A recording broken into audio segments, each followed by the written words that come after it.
May I have your attention, please? The following is not the real Jeff Foxworthy. If you have lost more than 5 hive tools and your lawnmower has found 2 of them, you might be a beekeeper. If you talk to your bees more than you talk to your spouse, you might be a beekeeper. If you think that Varroa mites were created by Satan himself, you might be a beekeeper.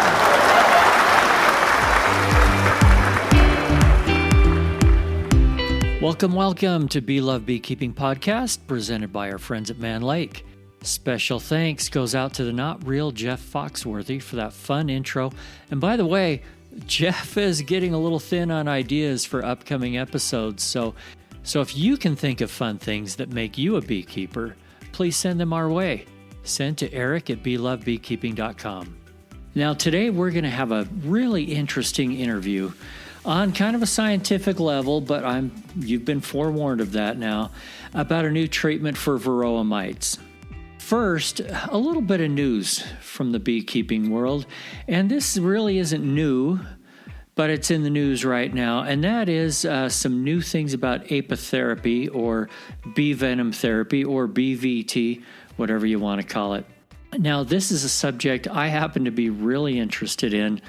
I don't know enough about. I've done a bunch of research, but I still feel like there's a lot to learn. And maybe that's just because a ton more research needs to be done still.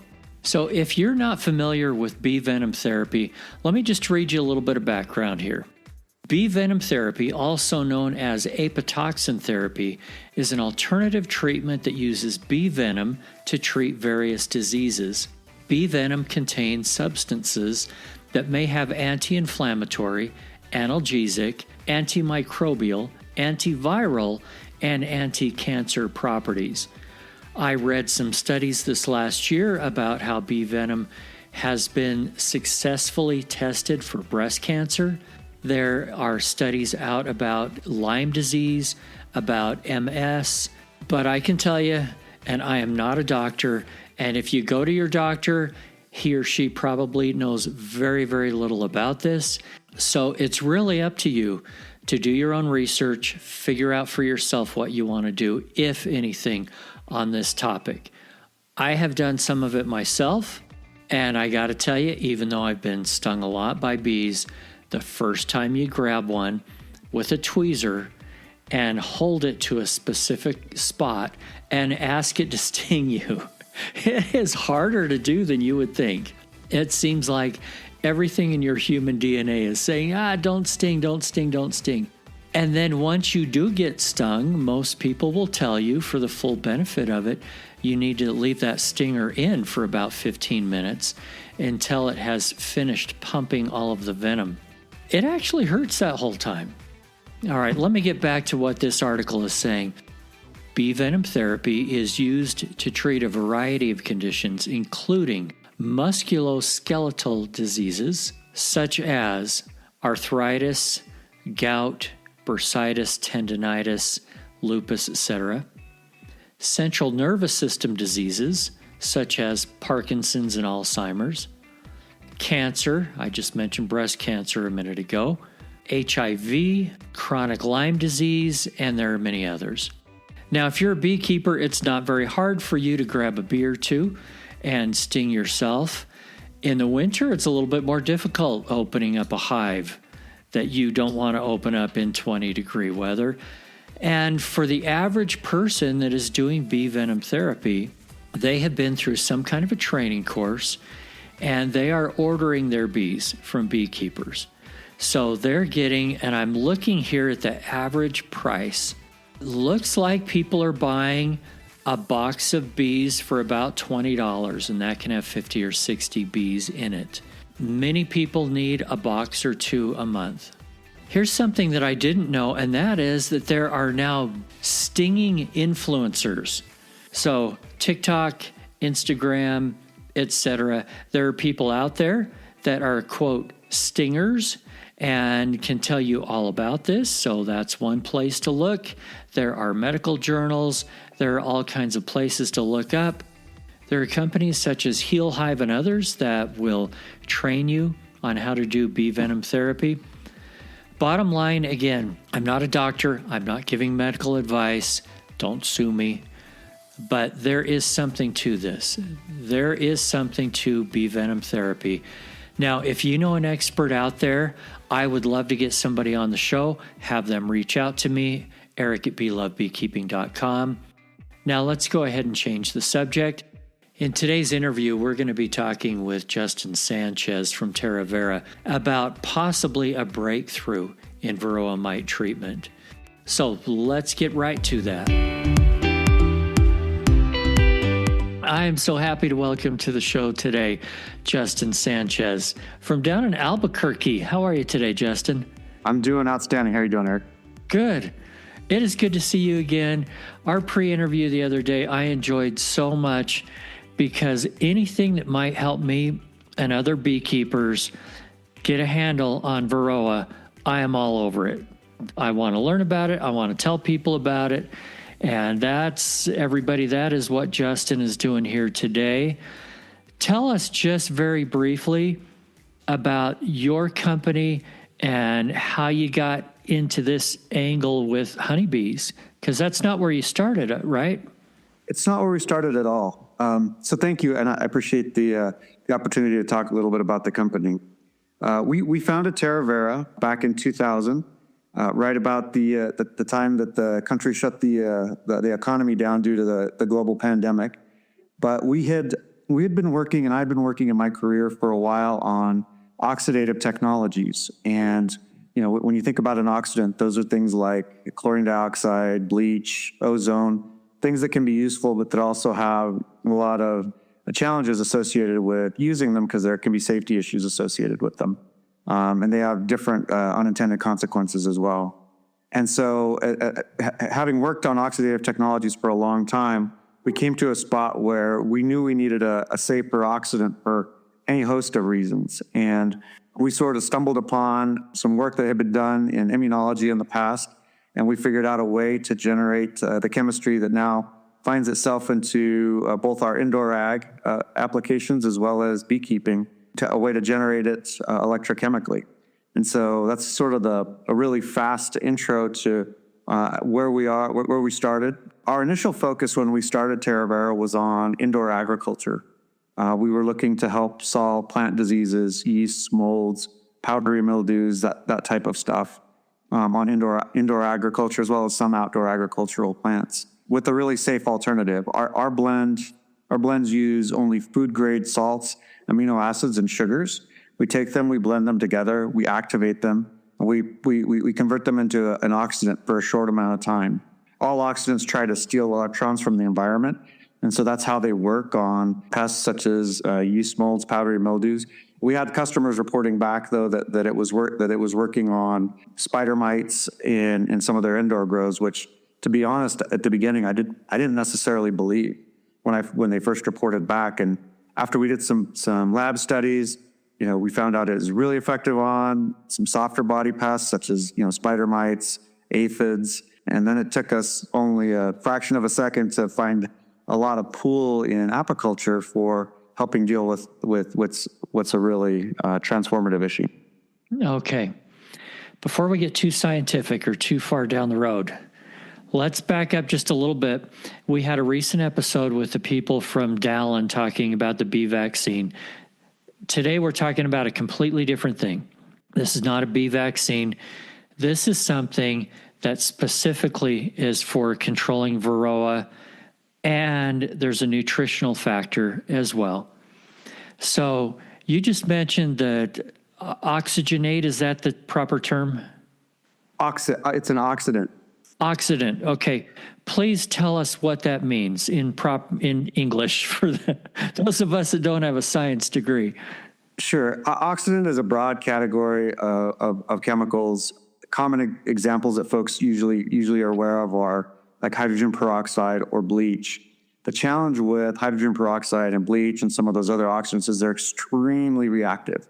what they try to do is they try to strip electrons from the environment. And by doing that, they change sort of the chemical nature of whatever they're stripping electrons from.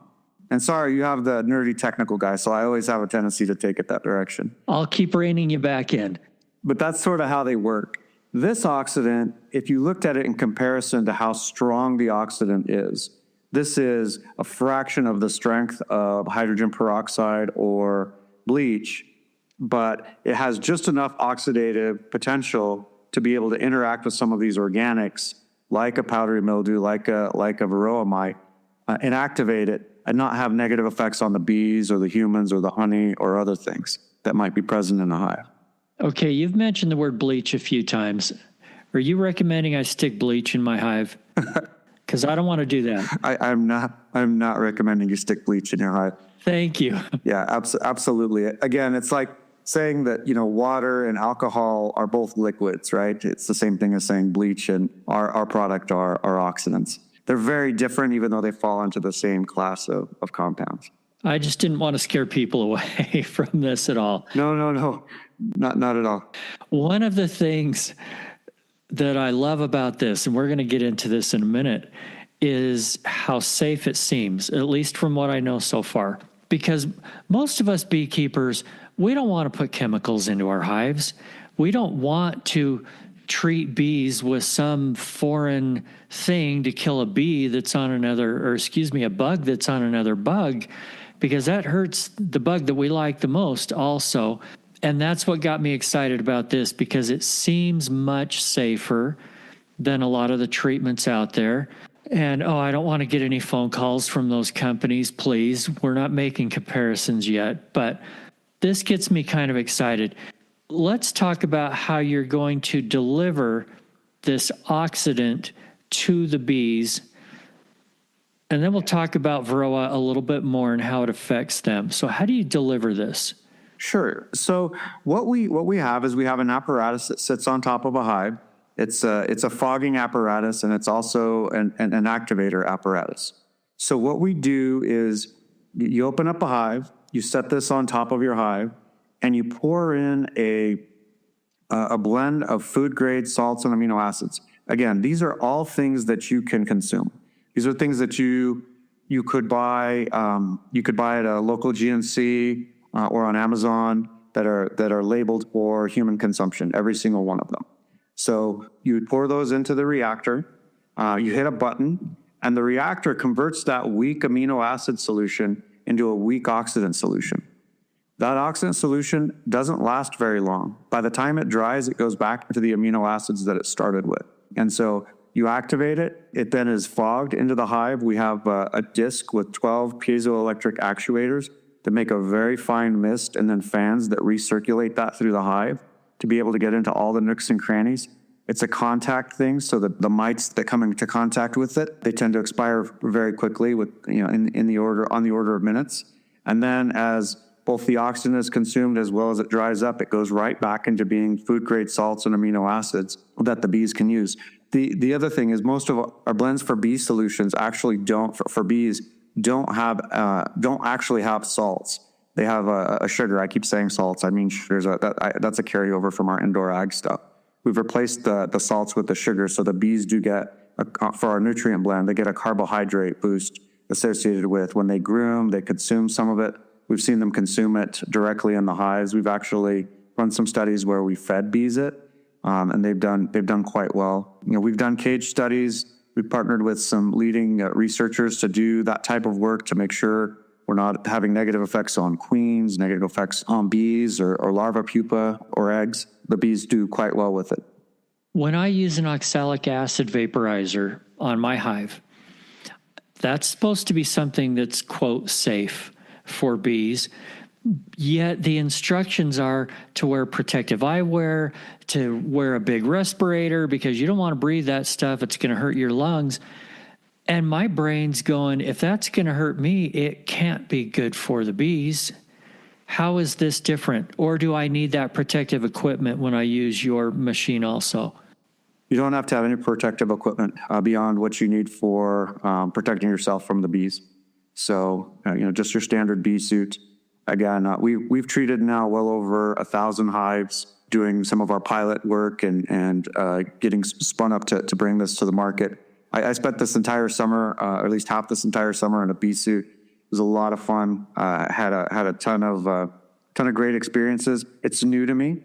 I got stung for the first time here in March of this last year. But there's no additional PPE required. It's not something that you need a respirator or anything like that.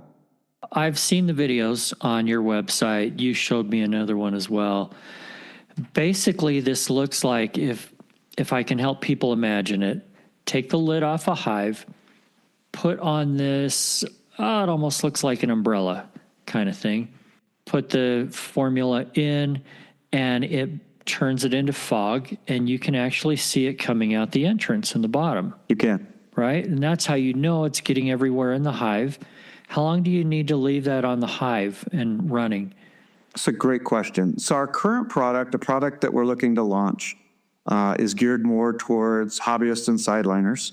It takes about 4 to 6 minutes per hive to treat the hive. We know that's not fast enough for commercial large-scale operations. We have designs in the works to be able to scale up. That's all engineering work. It's adding an additional disk and additional power and making sure that we can do the activation fast enough to where we can get that down to sub 1 minute per hive. But the device we're launching right now, and it's about 4 to 6 minutes a hive. So, and this is super new. I couldn't even buy one today yet, could I? You can't buy one today. There's we have several prototypes that we've built and used and tested as we are getting to the kind of the final design for what we will put on a hive. We have one quantity of one unit that will be at the show here in Kentucky shortly. That device has everything integrated into it, and it's very close to what the final device will be. We're right at the stage now where we are tooling up. We're getting quotes for large-scale volume quotes, and we're really looking for the market to help us a little bit understand what sort of interest and what sort of volumes we might expect, because that influences a lot of our manufacturing decisions. By the way, this episode probably won't come out until right after the Honeybee Expo, so hopefully some of the people that are listening also saw some kind of a demonstration there as well, and you've already answered some of their questions. Great. So they're probably more of an expert than I am at this point. Okay. You keep talking about how safe this is.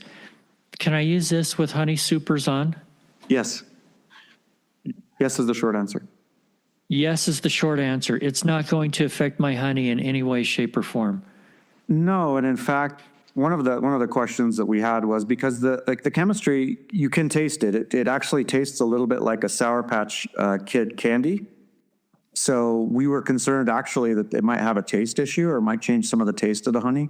We did not observe any of that. We ran side by side with honey that was treated twice a week or honey that was not treated at all, and couldn't tell the difference. Okay. You're doing a great job at answering these questions succinctly. I'm going to run out of them pretty soon. Do you want me to? I mean, I can get more verbose, or no. Let me know. No, I don't want you to get too technical. I do want you to talk though about Varroa. Sure. And why this is going to affect Varroa and not hurt my bees. Yeah, this is a great question, and I get it a lot, and it's very counterintuitive. I mean, it's funny. One of the things I've noticed the most, that I've been the most impressed about as I've interacted with a lot of beekeepers over the last year is how smart the questions are. Because that's a really good question. Well, why would this affect mites and not affect bees? And the answer is the mode of action that we think that this works. As I mentioned before, this is an oxidant. It tries to steal electrons from the environment. Harder shells of organisms, like a bee has, a pretty solid exoskeleton, they don't give up their electrons easily. The things that give up electrons easily are like soft body tissue. So you can imagine, everybody has their sort of own experience with this. If you imagine that you accidentally sprayed a little bit of bleach in your eye, that's very different than you spray a little bit of bleach on your hand, right? Your eye is a soft body tissue. It will hurt. It can damage that a lot easier than it can something that's more robust structurally, like your hand. Mites have a much higher surface area of soft tissue to hard tissue than bees do. let me just take a minute here to thank our presenting sponsor, Mann Lake. I've been asked, does Mann Lake provide equipment for commercial beekeepers? Yes. Do they provide equipment for sideliners? Yes. How about beginners? Yeah, of course. Protective gear? Yes. Queens, nukes, and packages? Yes. Processing equipment? Yes, yes, and yes. There is a reason that Mann Lake is the #1 supplier for thousands and thousands of beekeepers. In fact, I could give you 100 reasons to try them, but let's start with just 10, as in $10 off your first $100 purchase with the discount code MLBLOVE10. Don't worry, it's all in the show notes. Seriously, you'll be happy you gave Mann Lake a try. And now, back to the guest. So bees do have soft tissue, so do humans, so does everybody. But the ratio of those tissues is dramatically different. And so what happens is you're able to, at specific dosages, overwhelm the mites and not have any effect on the bees. I'm sure there's a concentration. We haven't gotten to it yet in any of our testing. In fact, we've tried to over-test this on bees.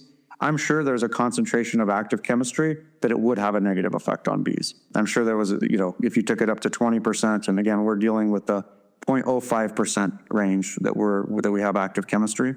I'm sure if you took it up that high, it would have some effect. But at the concentrations that we're putting into the hive, again, it has no effect. And in fact, the effect that we have seen is very beneficial. So when we fog a hive, and let me tell you, the first time I fogged a hive, I was really nervous. So I was still kind of new to beekeeping, right? And I was actually by myself. I gotten decent enough that I felt good enough that I could at least do that sort of stuff. And we had several developmental hives that we were kind of testing out the chemistry on. And I just knew I was going to get swarmed and stung. I felt it in my bones. And actually the opposite happened. The bees were more agitated by the fact I took the top of the lid off and put the fogger on. Once we started fogging, the bees actually calmed down. What we actually have observed is they groom each other. It's a lot like if you were to use a sugar spray and spray a bee like almost as a smoker. I know some beekeepers do that. That's sort of the effect that we get once the fog is turned on. So it creates a very calming effect. And there's limited data. One of the things I'll say is we're a year into this. We've run a lot of field trials. We've had a lot of researchers look at this, but we're still learning a lot. We don't claim to have all the answers. We just believe we can be a part of the solution, given everything we've learned to date. But in one of our field trials, or one of our cage trials of adult bees, we actually saw that when we sprayed the bees with our nutrient solution and we were spraying them every day and overspraying them versus water, the bees actually tended to live a little bit longer. And again, these are limited trials, but tended to live a little bit longer that we were spraying. And at the end of the day, you'd expect that a little bit because there's nutrients, there's sugars in our solution. There's also amino acids that have been proven to help with bee health. I didn't talk about it a lot at the beginning, but the amino acids we've chosen in our blends were chosen specifically for bees. And a lot of this work is not ours. It's published by third-party peer-reviewed researchers. 2 of the amino acids that we use in our nutrient blend have been shown to improve bee cognition. So both acquisition of memories and as well as the ability to retain those memories for a longer period of time. Now, it's a very deep or a very intense, technical article, but that's sort of the Reader's Digest summary. Another one of the amino acids we use is a very important constituent of some of the more important pollens that bees use, some of the more wildflower type pollens. And so we've chosen those amino acids specifically because they're easy. They should be easy for the bees to use and synthesize into things that they can use in their bodies. So tell me if I've got this straight from how you were explaining just a minute ago about Varroa mites. You have found a weakness in them in that they have soft tissue on the outside. So are these amino acids being absorbed then through, I don't know if you call it skin on a mite, but through their outer shell? Or is it something they breathe or eat or what? I think it's a combination of those.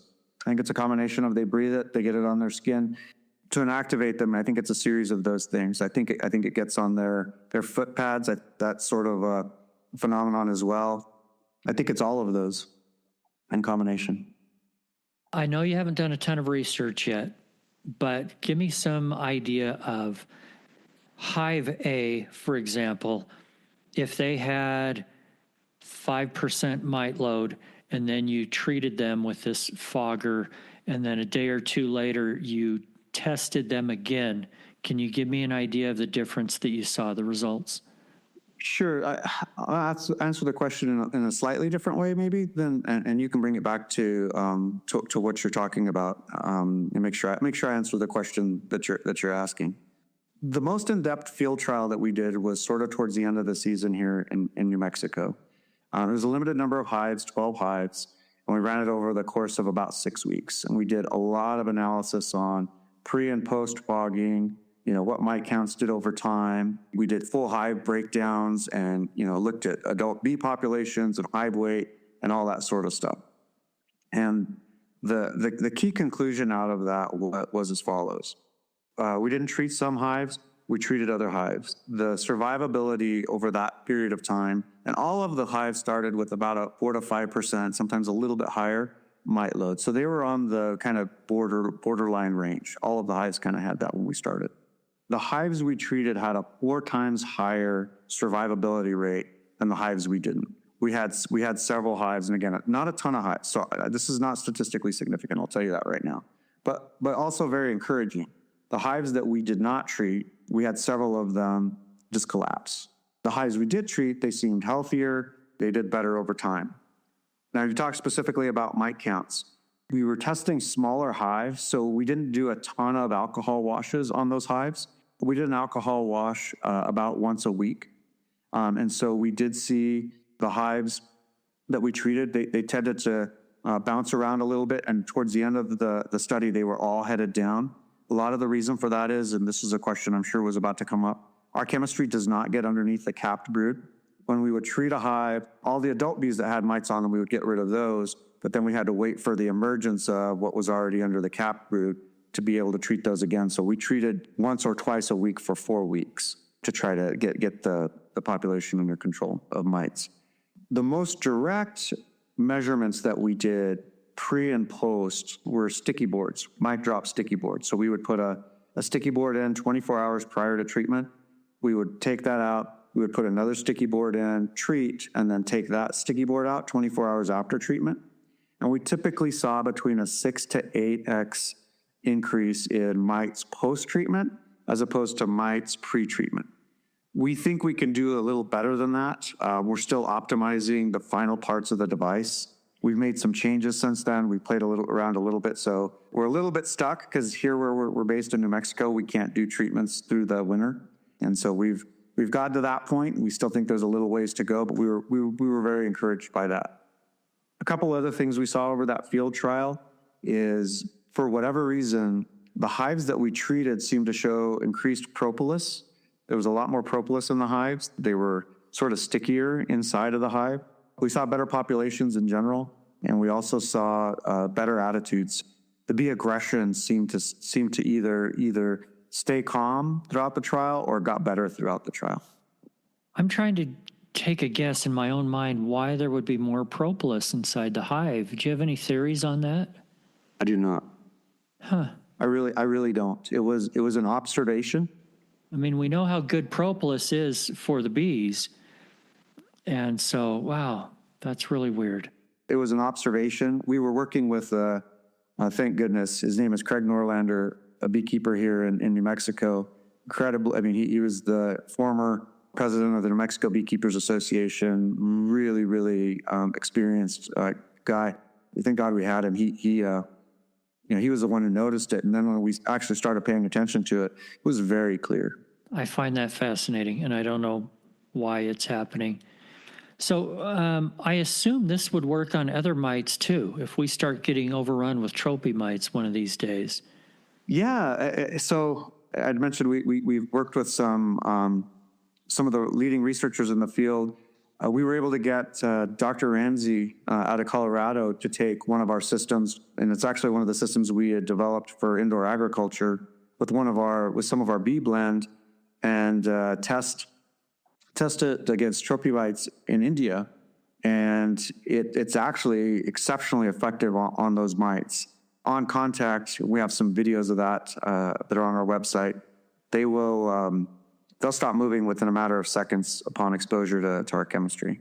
Again, the challenge for trophy mites and our chemistry is trophy mites spend most of their lives underneath the cap. And our current version of our chemistry does not penetrate the cap. We are doing work right now, and we're doing research right now to see if we can change that on a future blend. But that's work that's going on right now. We think we have a path to do that. And we're very excited about it.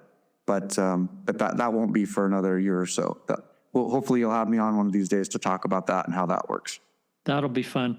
I know we're very early in this whole process, and we don't want to jump to too many conclusions, but it just all makes sense to me. So I really hope that it works out well for you and that you find success in further testing and that this thing is going to be on the market pretty soon. I know I'd love to try one. Well, we're right now on our website, we're doing some crowdfunding to try to accelerate the launch of this product. And so we're taking early sales or early pre-orders. So if folks are interested, they can find all the information on that on our website. It's terravera.com. Yeah, we'd love to hear from folks too. You can sign up for our newsletter, sign up to follow our crowdfunding launch of this product, of this initial product for sideliners and hobbyists. I will tell you, I had more fun in the last year of my career than I can say that I've had in a long time. And a lot of the reason is, the community, and it's just a fun community of people. Every beekeeper I've met is interesting and interested and engaged in trying to help solve this problem and understand what's going on in their lives. And so it's been a real blessing to me. That's really cool. Okay. I forewarned you of this, and I know you haven't been a beekeeper for a long time, but you spent a lot of time with bees last summer. Any kind of wild and crazy stories that you've had beekeeping?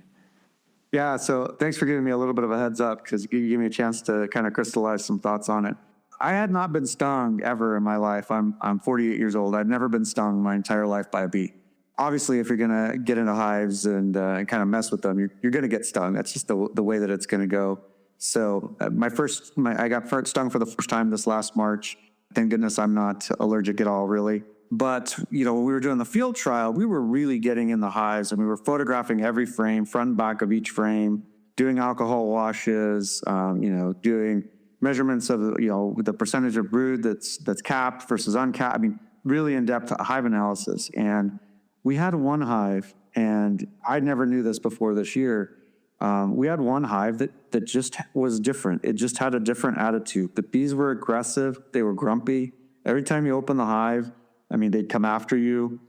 So I used to always dread doing that hive, when we do the full analysis on it. And so, it was probably the third time we had done, we pulled that hive apart and took it apart. We're there working on it. And somehow one of those girls got up my bee suit, up my leg. And I felt her right about my inner thigh. And I swatted her so hard, I gave myself a big bruise because I didn't want her to go any further. I didn't want to get stung any further up. But I actually gave myself a pretty decent bruise. The moral of the story on that hive actually ended up becoming a lot less aggressive as we treated over time, but which was great to see. But yeah, that was probably that's actually when I also invested in a slightly better bee suit to make sure that, we were getting so involved in those hives that it only made sense. By the way, the very first time that you were stung, what surprised you about it? Was the pain level what you expected? It was about, I guess, I just didn't really know what to expect. It was about what I expected. It actually stung me on the head. And one of the gentlemen we were there at the hives with, extremely experienced and very well-known beekeeper, Dr. Jeff Pettis, and he warned me. He had his veil off, and I took my veil off, and he said, "We need to put our veils back on. There's an angry bee here." And I was like, "How would he know there's an angry?" Because then he learned how to hear it. I didn't know yet how to hear that, and so I started to put my veil back on, and she bit me right behind the ear. It hurt, but it was the next day I didn't even have a welt, so I'm kind of blessed that way. I don't respond to them super strongly. Oh, that's really good. And I hope you don't mind me correcting. Stung you, not bit you. I'm sorry. Did I say bit me? Yes. Thank you for correcting me. I don't mind at all. You'll get all the lingo down soon enough. Yeah. Hey, is there anything else, any other wisdom you wanted to impart on us before I let you go?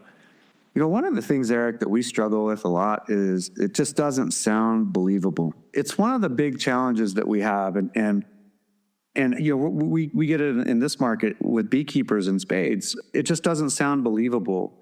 How can you take food grade, salts, amino acids, sugars? How can you take those things and convert them into something that is toxic to these mites or to these organisms, but they're safe for me?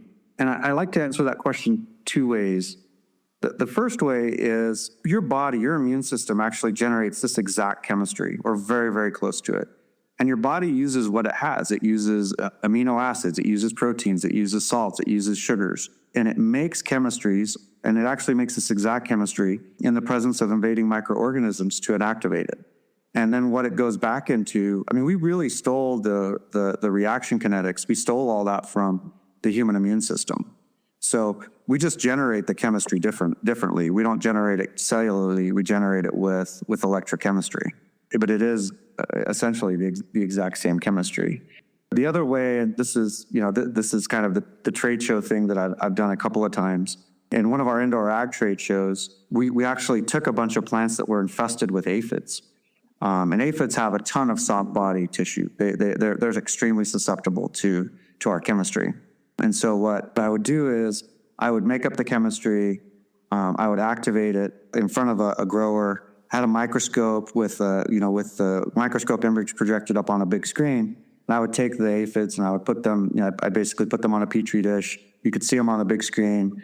I'd let the grower go ahead and spray it, and watch the aphids just stop moving and eventually turn into sort of a mushy goo. But then I would turn around and spray the chemistry on my hand, taste it, put it on my face.